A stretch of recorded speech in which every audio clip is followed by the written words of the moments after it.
안녕하세요. 지난 13년간 3만 건 이상의 이별 상담 데이터를 가지고 있는 아트라상입니다. 오늘 영상은 정말 정수를 담은 영상입니다. 꽤 긴 영상이 될지도 몰라요. 다만 이 영상을 보고 난 뒤에는 앞으로 어떤 이별도 다 감당할 수 있게 될 거라 장담합니다. 상담을 진행할 때 10명 중 8명은 꼭 하지 말아야 할 6가지 행동 중에 하나씩은 하고 옵니다. 그것이 재회 확률을 낮춰버린다는 사실을 모르고 말이죠. 이틀 전에도 이런 메일을 한 통 받았습니다. 상담사님, 전 남자친구가 헤어지자고 했습니다. 예상하지 못했어요. 도대체 왜 헤어지자고 하는지도 모르겠어요. 그날 하루 종일 직장에서 완전 패닉에 걸렸습니다. 아무것도 손에 잡히지 않았어요. 일하는 도중에 10통 가까운 전화를 하기도 했고 몇십 통의 카톡을 보내기도 했습니다. 끝나고 집 앞에 찾아가서 제발 왜 이러냐고 대묻기도 했습니다. 미안하다고도 했습니다. 그러나 남자친구는 점점 더 차가워지더니 매몰차게 돌아섰어요. 자, 여러분 이 사연을 보고 어떤 생각이 드시나요? 혹시 뜨끔하진 않으신가요? 이렇게 처절하게 나도 매달렸는데 내 진심을 보인 매달림이 결국 악수였다는 생각에 혹시 실망하셨나요? 걱정하지 마세요. 오늘 모든 정답을 알려드리도록 하겠습니다. 더 이상 수많은 정보로 골치 아플 필요가 없습니다.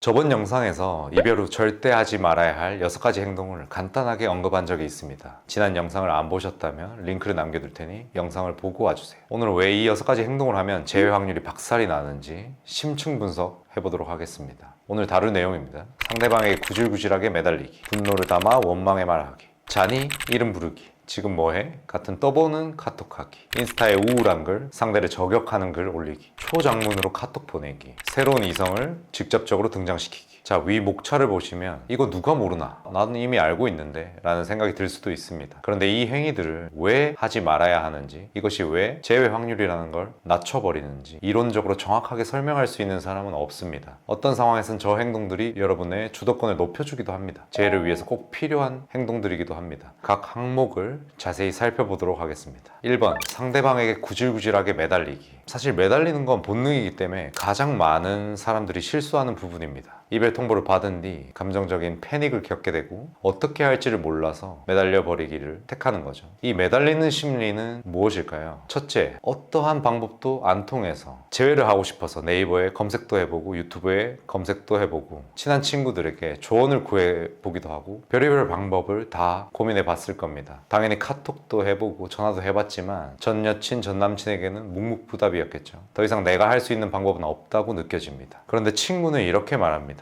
진심을 다해 매달렸더니 다시 만난 적이 있어. 너도 매달려봐. 진심이면 통할 거야. 이런 말을 듣는 사람은 속에서 신락 같은 희망이 피어오릅니다. 근데 막상 결국 매달리면 상황은 최악으로 치닫게 되는 경우가 많고 당신의 매력 자체는 사라지게 됩니다. 두 번째는 이 매달리는 것에 대한 본능에 대해 알아야 하는데요. 인간의 본능은 여전히 선사시대에 최적화되어 있습니다. 여러분이 어떤 이성에게 매력을 느낀다는 것도 이 선사시대의 본능에 맞춰서 그런 마음들이 생긴다고 보시면 됩니다. 예를 들어 볼게요. 여러분이 어떤 남자를 좋아한다고 칩시다. 아마도 그 남자의 사회적 지위는 여러분들보다 조금은 높을 확률이 크죠. 꽤 돈을 잘 벌지도 모르고 매우 남성적이고 멋있는 얼굴, 다부진 체격을 갖추고 있을 확률도 매우 높습니다. 당연히 머리도 좋고 사회적 관계도 여러분들이 봤을 때는 좋을 확률이 커요. 지금 당장 여러분이 그런 남자를 만나지 못하더라도 그런 남성이 이상형 속엔 존재할 겁니다. 왜일까요? 이는 선사시대 때 추장의 모형을 띠고 있어서 그럽니다. 추장은 코끼리, 호랑이 이런 동물들을 이기고 먹잇감을 구해와야 했습니다. 무리를 이끄는 리더십이 있어야 했고 다부진 골격과 체력을 가지고 있어야 했습니다. 어떻게 사냥을 해야 할지 팀을 이뤄서 전략을 짜는 것도 해야 했기 때문에 아마 머리도 좋았을 거예요. 이것이 현대에도 고스란히 본능으로 남아있는 것이죠. 매달리기 본능도 같은 원리입니다. 앞선 영상들에서 행동 편향에 대해서 설명드리기도 했는데 매달리는 것도 필요하니까 우리에게 남아있는 심리 기제인 겁니다. 원시 시대로 돌아가겠습니다. 만약 동굴에서 남자가 여자를 임신시켜 놓고 떠나버린다면 여기서 여자가 할 수 있는 방법은 그 시대에는 하나밖에 없었습니다. 제발 떠나지 말라며 매달리는 거죠. 남자도 마찬가지입니다. 자기보다 더 사냥을 하는 능력이 뛰어난 추장에게 여자가 시집을 가버릴 때 남자가 할 수 있는 방법은 매달리는 것 말고는 없었을 겁니다. 그래서 감정이 휘몰아치는 상황에서는 무조건 매달리고자 하는 본능이 올라오는 것입니다.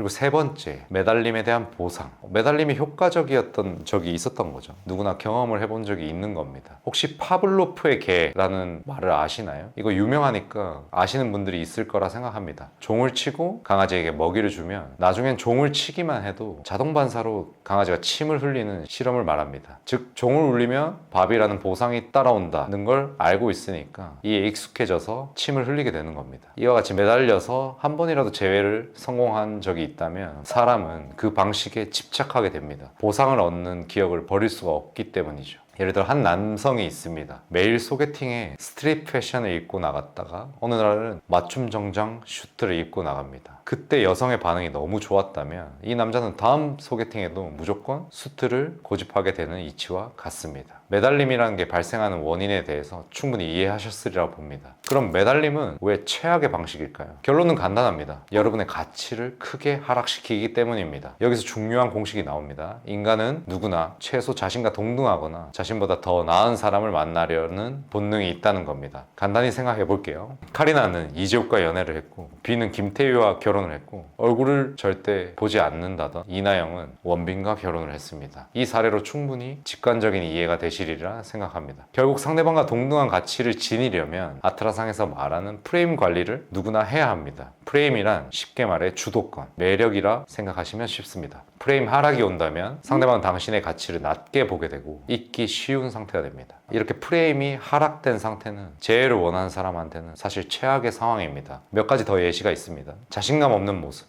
여유 없는 모습, 저자세를 보이는 것, 헤어졌고 상대방이 싫어하는데도 끊임없이 연락하는 것, 넌 나에게 아까운 사람이야, 너가 더 아까워 라는 말을 계속하는 것, 안달난 모습을 여과 없이 보이는 것, 이런 것들, 결국 상대방의 가치를 높여주는 모든 행위는 여러분의 프레임 하락을 부른다는 걸 아셔야 합니다. 그럼 이런 반문이 들 수 있는데요, 아니 저자세를 보이는 게 아니라 그 사람을 사랑하기 때문에 헌신하고 잘해주는 건데요, 이렇게 머리 아프게 프레임 관리니 뭐니 하며 사랑을 해야 하나요? 이렇게까지 노력해야 하나요? 이런 생각들이 들 수 있지만 사실 이는 대단한 착각입니다. 연애 유지를 잘 하고 있고 연애에 어려움이 없고 굳이 이별 상황에 직면하지 않으신 분들은 우리도 알게 모르게 프레임 관리가 잘 되었기 때문에 연애 유지가 되는 겁니다. 그 말은 곧 나와 동등하거나 나보다 높은 매력을 지닌 사람인데 나만 바라봐주는 사람을 말하는 겁니다. 즉 여러분이 상대방보다 매력이 떨어지는데 아무리 잘해줘봤자 프레임 하락만 일어난다는 뜻이겠죠. 여자분들이 간혹 이런 말들을 합니다. 찐따 너드남 혹은 뭐 잘생긴 너드를 원한다는 말들을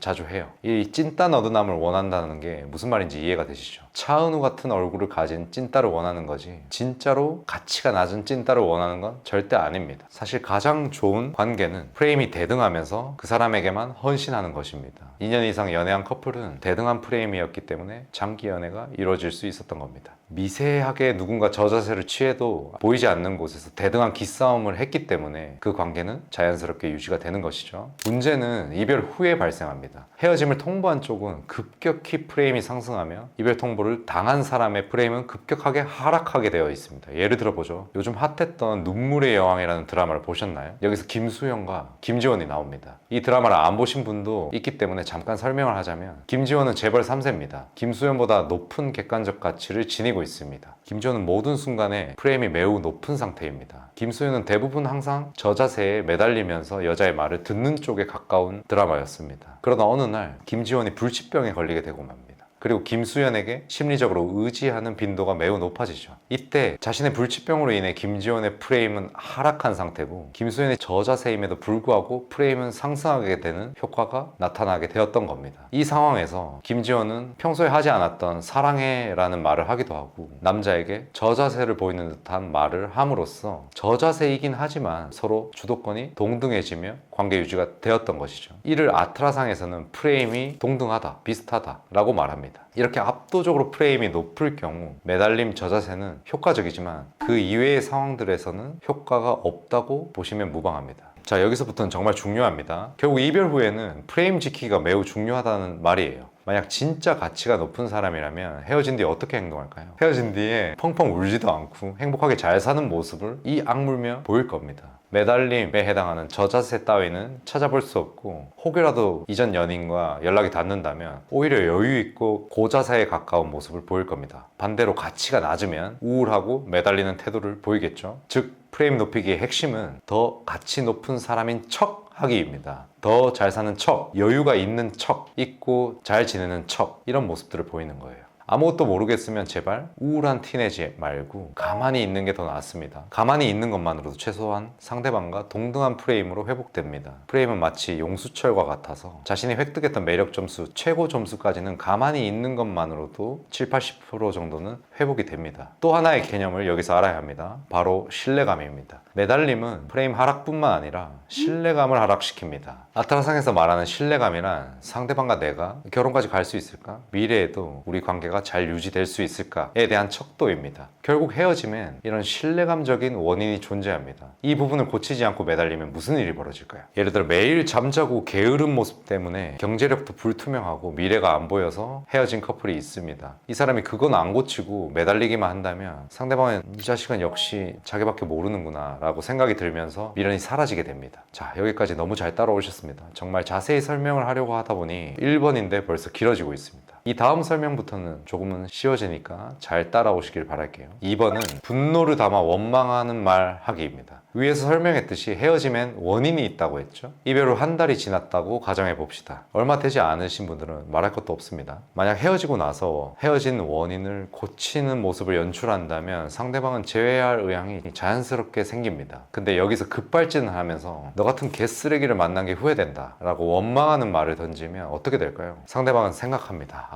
얘는 진짜 안 되겠구나. 이렇게 이기적인 사람인 줄 몰랐네. 죽어도 다시 만날 일 없다 라고 생각하며 마음을 오히려 접게 됩니다. 또 하나는 원망하는 말 자체가 앞서 설명드린 프레임 하락을 불러올 수 있습니다. 생각해보세요. 헤어진 뒤 한 달 이상 지났는데 갑자기 원망하는 말을 담은 카톡을 한다면 얘는 아직도 나를 못 잊었네. 난 편하게 잘 살고 있는데 나 때문에 아직도 힘든가? 이제 보니 넌 나보다 가치가 낮았구나. 이런 생각들이 무의식적으로 들 수밖에 없습니다. 주도권을 뺏기게 되고 프레임 하락을 부르게 되는 겁니다. 물론 상황에 따라 강하게 죄책감을 가지도록 비판해야 할 때가 있습니다. 이 부분은 제 이전 영상 참고해주세요. 자, 2번 정리해 볼게요. 분노를 담아 원망하는 말하기를 하면 안 되는 이유는 여러분에 대한 부정적인 인식을 강화시킵니다. 상대방에게 변하지 않았다는 인상을 주게 됩니다. 그리고 경우에 따라선 프레임 하락을 불러일으킵니다. 매력 자체를 감소시킬 수도 있습니다. 3번 잔이 이름 부르기 지금 뭐해 같은 떠보는 카톡하기입니다. 물론 이런 카톡 또한 장단점이 있습니다. 그러나 여러분이 아무것도 모른다는 전제하에 하면 절대 안 되는 행동에 해당합니다. 특히 헤어진 지 얼마 안 됐는데 자니? 라고 보내거나 아무 말 없이 이름을 부른다면 상대방은 무의식 속에서 얘는 헤어지자고 말했는데 이걸 가볍게 생각하나? 혹은 나보다 가치가 낮은 사람이구나 라고 인식하게 됩니다. 또한 역시나 신뢰감 문제도 불러일으키겠죠. 합당한 이유 없이 떠보는 듯한 느낌을 주면 오히려 기분만 나빠지는 상황이 생기는 겁니다. 또 예를 들어 볼게요. 서로 자존심을 부려 싸웠다고 가정해 봅시다. 한 달 정도 지나서 그때 잘못한 점에 대해 사과 카톡이 아니라 땡땡아 자니? 라고 가볍게 보냈다고 칩시다. 그럼 상대방은 본인을 만만하게 생각하나? 이 이별을 가볍게 생각하나? 자존심이 확 상하게 되면서 심지어 차단이 될 수도 있습니다. 이름을 부르거나 가볍게 자니? 이렇게 물을 수 있는 상황은 여러분의 프레임 신뢰감이 충분히 회복된 상태에서만 통용되는 방법입니다. 당신이 잘 살고 있고 웃고 있는 모습을 연출하고 새로운 사람이 생긴 것 같은 모습 등 당신의 가치 자체, 프레임이 충분히 회복되었을 때 자니? 라는 가능성 제시가 비로소 상대방에게 그리움이라는 감정을 불러일으킬 수 있는 겁니다. 결론은 아무것도 모르겠다면 일단은 가볍게 카톡을 보내는 것도 악영향을 끼친다는 겁니다. 아트라상의 영상과 칼럼을 정독해 보시길 추천드립니다. 정리하면 상대방은 어이가 없을 수 있습니다. 이 카톡 자체가 어떤 의도인지 명확성 자체가 부족하고 상대방에 혼란만 주고 진심을 전달하지 못합니다. 그리고 되려 이런 행동이 절박함으로 비춰져서 상대방으로 하여금 당신이 아직 미련을 가지고 있다는 인상을 남겨주게 됩니다. 가치 자체를 잃어버릴 수 있게 돼요. 4번 인스타에 우울한 글이나 상대방을 저격하는 글을 올리는 겁니다. 앞서 1, 2, 3번을 하면서 이별 상황에서는 프레임 회복이 매우 중요하다고 수차례 말씀드렸습니다. 역시나 인스타에 우울하고 상대방을 저격하는 글을 올리는 순간 상대방이 여전히 아직 나를 못 잊고 이러고 있네 라고 생각할 수밖에 없습니다. 만약 우울한 글귀를 통해서 상대방에게 여지를 주고 가능성 제시를 하고 싶다면 여러분의 인스타에 한 달간은 잘 사는 모습, 이성과 데이트할 것 같은 모습, 사람들과 관계가 좋고 웃고 떠드는 모습, 행복해 보이는 듯한 사진 사진으로 한 달 정도는 관리를 하고 연출을 해주신 뒤에 올리는 게 훨씬 더 효과적일 겁니다. 그럼 상대방에게 그리움을 표현하는 듯한 이 우울한 글귀가 가능성 제시로 얼마든지 다가올 수도 있습니다. 공식으로 정리하면 높은 프레임이 있는 상태에서 가능성 제시가 결합되면 상대방은 그리움이 증폭됩니다. 이 공식을 꼭 기억하세요. 가능성 제시에 대해서는 고정 댓글에 제외심리학 25가지 이론에 자세히 설명되어 있으니 이것도 반드시 읽어보시기 바랍니다. 재해를 위해서 이 정도 글을 못 읽는다면 사실 앞서 잃었던 가치들을 모두 회복하고 재회를 하시는 걸 포기하는 게 맞을 겁니다. 어쨌든 인스타에 우울한 글귀를 올리는 건 상대방에게 아직 당신이 상대를 그리워하고 있다, 미련을 표현한다 라는 인상을 줄 수 있습니다. 게다가 프레임 하락을 일으킬 수 있기 때문에 조심해야 합니다. 5번 장문의 문자 보내기. 이 부분에 대해서 이제 충분히 이해가 되실 겁니다. 위에 나온 원리로 대입해 본다면 아마 금방 답을 찾을 수 있을 거예요. 이 영상 댓글에 왜 프레임이 회복되지 않은 상태에서 장문의 문자를 보내면 안 되는지 적어주세요. 이런 것들을 시도해 보면 당신의 연애 실력이 수직 상승하게 될 겁니다.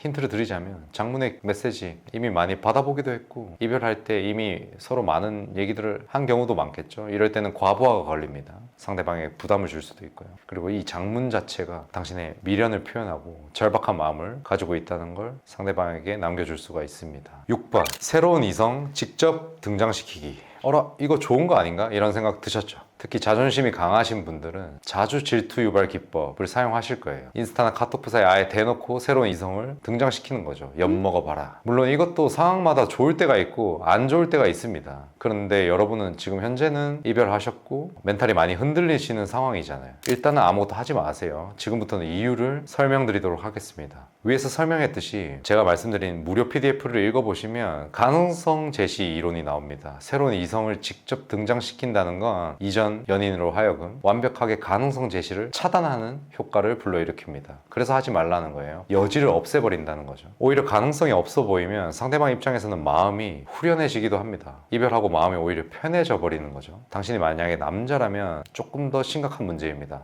여성은 하루아침에 마음이 바뀌는 남자를 신뢰감 0점이라고 생각할 수도 있습니다. 남자보다 여자가 훨씬 더 신뢰감에 대해서는 박한 평가를 내리기 마련이죠. 즉 이 6번 새로운 이성 직접 등장시키기, 이거 조심해야 되는 이유는 너무 빠르게 새로운 이성을 공개해버리면 신뢰 자체를 잃어버릴 수 있다. 그 다음에 상대방에게 당신이 쉽게 다른 사람을 만난다는 인상을 줄 수 있어서 당신에 대한 부정적인 인식이 강해질 수도 있습니다. 그러면 이렇게 수위 조절을 잘 하는 정답은 뭘까요? 새로운 이성이 생긴 것 같은 느낌만 주는 겁니다. 아까 프레임 높이기의 핵심은 가치 높은 척하기라고 기억하시나요? 새로운 이성이 생긴 척만 하시면 됩니다. 당신이 여자라면 마치 다른 남자분이 찍어준 것 같은 웃고 있는 전신사진, 상식적으로 누가 봐도 데이트 장소인 사진, 호텔이나 고급 레스토랑에서 맛있는 요리를 먹고 있는 사진, 그리고 특히 꽃다발 사진 이런 거는 이성에게 받았을 가능성이 매우 커 보이는 사진이겠죠. 이런 것들이 예시가 될 수 있습니다. 자, 오늘 영상은 참 길었습니다. 이별 후 절대 하지 말아야 할 6가지 행동. 아마 영상을 한 번만 본다면 완전히 100% 이해하기는 어려울 거라 생각합니다. 이 영상을 3번 이상 보는 걸 추천드리지만 지루할 수도 있기 때문에 반드시 고정 댓글에 있는 링크의 글 모두 무료입니다. 다운받아서 보세요. 이 이론들을 반복적으로 읽고 꼭 복습해 보시길 바랍니다. 이 영상을 보셨고 이 글을 읽어보신 것만으로도 여러분 인생은 크게 달라질 겁니다. 감사합니다. 다음 영상에서 뵙겠습니다. 아트라상이었습니다.